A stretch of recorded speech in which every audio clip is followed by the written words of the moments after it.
you'll see here what's happening is this economy of knowledge at every level in the process. Nobody even needs to know what's really happening. They don't even need to know that now orange juice has been discovered as the fountain of youth. The only thing any of the producers need to know to do the right thing from an economic point of view is to know that the price of the thing that they themselves produce has gone up. And they find that out, the retail prices go up, then the wholesale, then the bottled orange juice, then the pulp prices, that's all they need to know to do the right thing, because in each case, when the price of their individual product goes up, they are motivated through self-interest to redirect resources to produce more of that item. They're doing it not out of, kindliness or benevolence, but because they themselves stand to gain, to make an increased profit.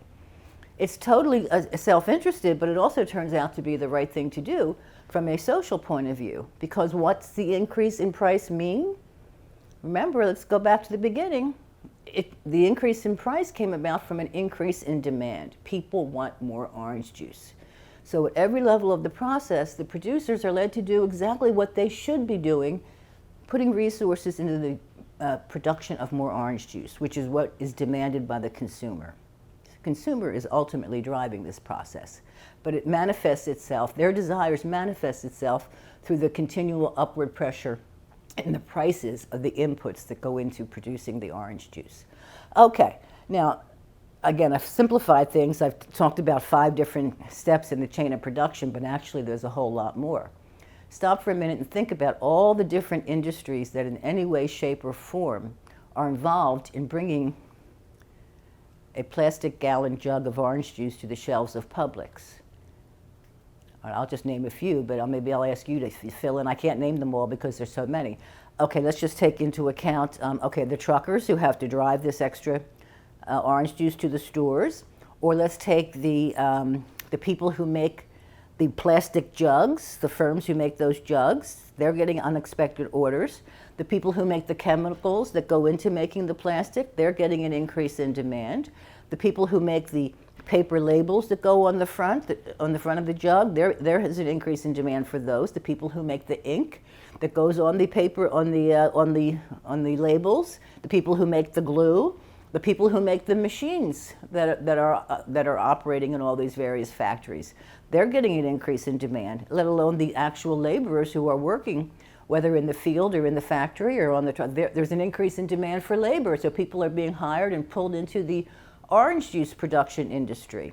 I don't think any of us could possibly even trace out all of the various industries that are involved in bringing something as simple as a gallon of orange juice to the shelves of Publix.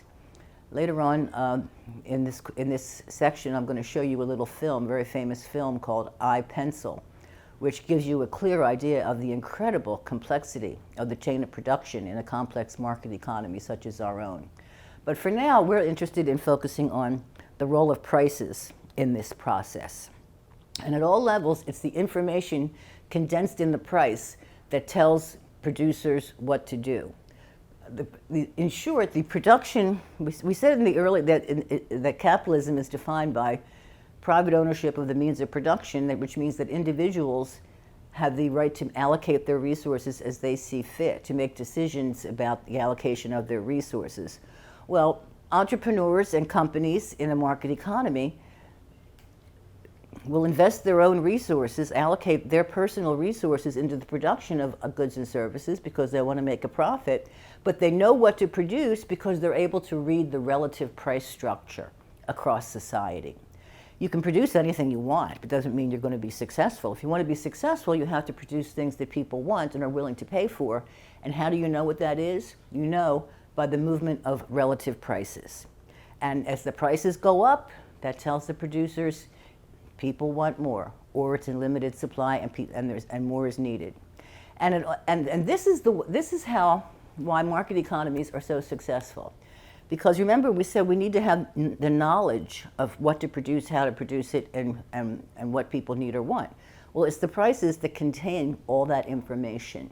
And it's information that is gathered from across the globe, from everyone, all the people who in any way, shape, or form are involved in market exchange that has to do with any of the inputs that go into making orange juice. Okay, Now, how's this process end? Remember, economics, when I say economics is a process, this is something, it's a simple fact, but it's something people tend to overlook. A process is something that unfolds over time. And we say in economics there's a short run and there's also a long run. And you have to take both time frames into account. So in the short run, we saw what's happening. Prices are going up, producers are doing what they can to increase production of the particular item that they produce and so forth. Is this process going to go on forever? No. Because what happens?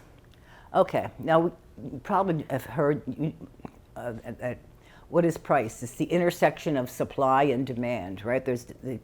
You can try to aggregate total demand for something and total supply, and in theory, the price of that thing is where those two variables intersect.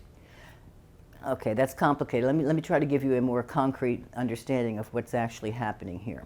Okay, remember how it all started. The demand for orange juice has increased, put upward pressure on the price of orange juice. And all these people who are involved in the supply chain to produce orange juice have an increase in the price of the particular item that they contribute to the process. And they reallocate resources to increase production. But eventually, that production process will be complete, and they're going to have more orange juice. So that orange juice now will eventually, not immediately, but over time, it will start coming onto the market. The supply of orange juice will start to increase as desired. But as let's say demand, everybody gets their 8 ounces of orange juice a day. There's a certain limit to how much orange juice is sold. So let's say demand reaches its peak and it stabilizes. It'll do that when everybody who wants the orange juice is able to get it. So let's say demand rises, but it's not going to go on infinitely. There will be a limit. So let's say, just for purposes of illustration, that we reach the point where demand stabilizes. This many people want the orange juice. So that's set. So over on this side, the supply side, the producers are responding to that increase in price by bringing more orange juice to the market. Well, as more orange juice comes onto the market, the supply increases, what's going to happen to the price of orange juice? It's going to start coming down because increase in supply leads to a decrease in price.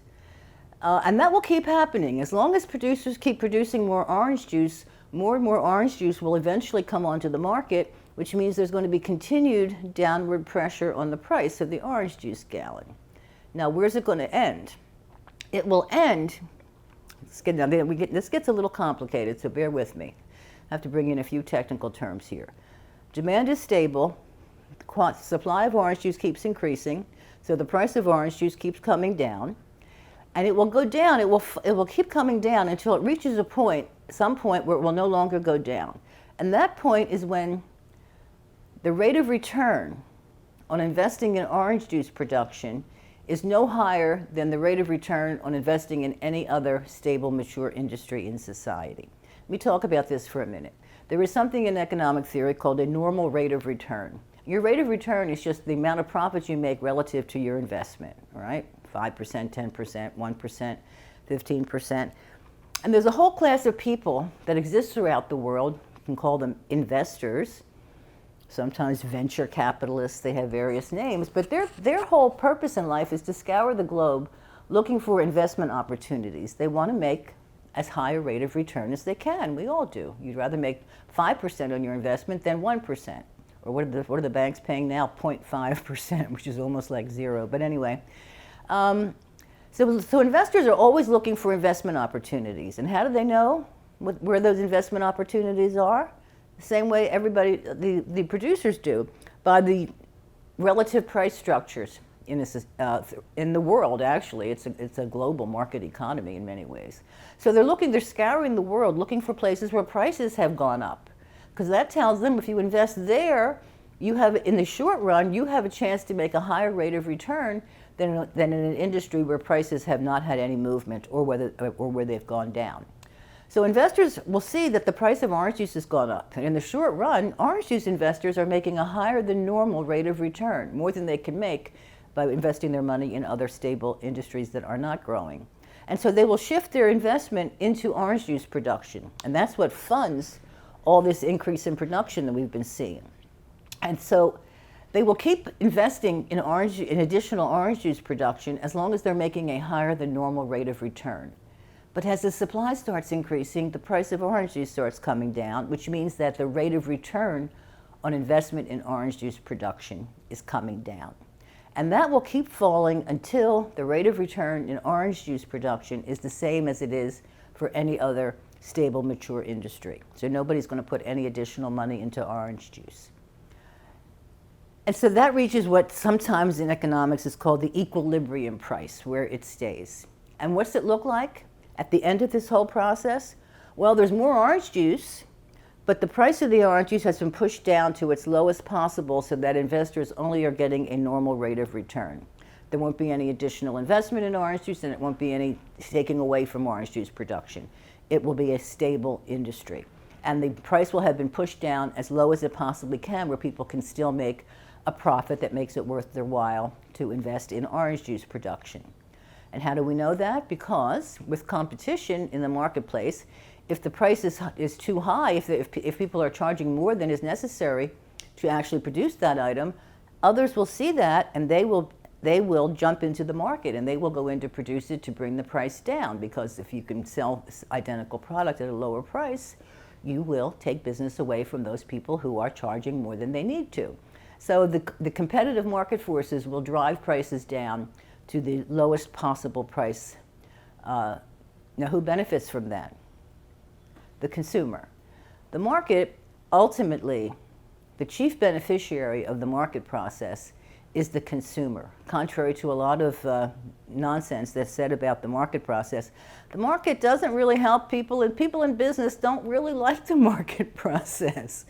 The market process it's one of constant change. No matter how well you're doing today as a business person, remember the consumer is fickle. It's the consumer that decides whether you're ultimately going to be successful or not. You can make the best product in the world, but if consumers don't want it, you won't make any profit. And so, and you can make the best profit in the world today, but let's face it, we're all consumers too, and we're fickle. We change our mind. One day people love something, and the next day they found something new that they want, and they switch out from one product to another. That means business people have to always be on their toes, because you can't rest on your laurels. You can't be assured of success tomorrow just because you were successful today. Think how many times you personally have changed brands or stopped buying something you used to buy all the time. And we do it all the time. And business people have to deal with that, with the constant change of consumer tastes and preferences, which happens all the time. So they don't really like the market process in many ways. It's great when it works for them, but they don't like it when competition or changing consumer taste takes business away from them, which is one reason why we have 20,000 plus lobbyists up there in Washington who are constantly lobbying the government to get legislation passed that will protect their industry against the forces of competition. But we'll get back into that at a later point. For now, what we want to realize is the chief beneficiary of the market process is the consumer. Because producers, if they want to stay in business, have to tailor their production to the tastes and needs of the consumer, and they have to bring either the highest possible quality or the lowest cost, the lowest price in order to stay in business. Because with competition, you see, in market process, it's not like sports where you have to beat out another. Competition just means that you can stay in business, but other people have the right to enter that industry or to leave it if they want to. Freedom of entry and exit.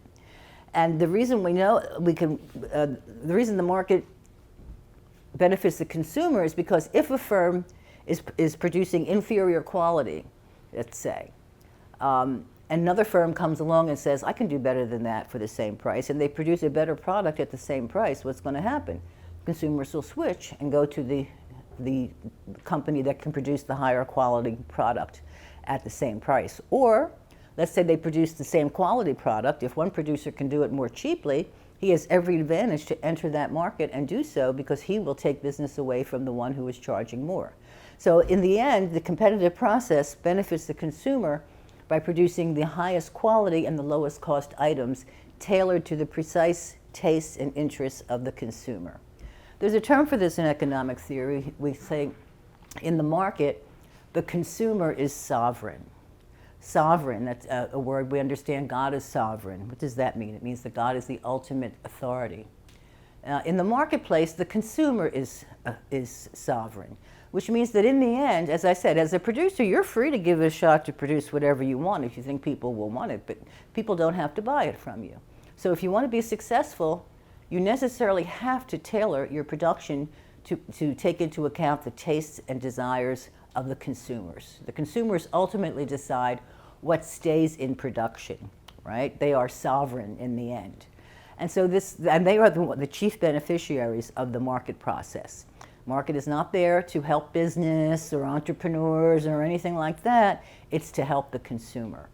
And I hope this illustration, as brief as it is, gives you some glimpse into the amazing economy of knowledge that is generated and contained in the price system. I hope you'll never look at prices in the same way again. Prices are not just, normally when we look at a price, all we think is, oh, can I afford that, right? But it's much, much more than that. We have to put our own personal interests aside and look at this for what it is conceptually. The price system is a language, a universal language that every person all across the world knows how to read and to respond to without any special training. And it contains knowledge and information that can't be gathered any other way. Nobody could ever possibly assess 7 billion people or 330 million people to know that they're constantly changing needs and desires and circumstances. That's impossible. It can never be done. But fortunately, we don't need to do it because we have that information simply by reading the relative price structure in society.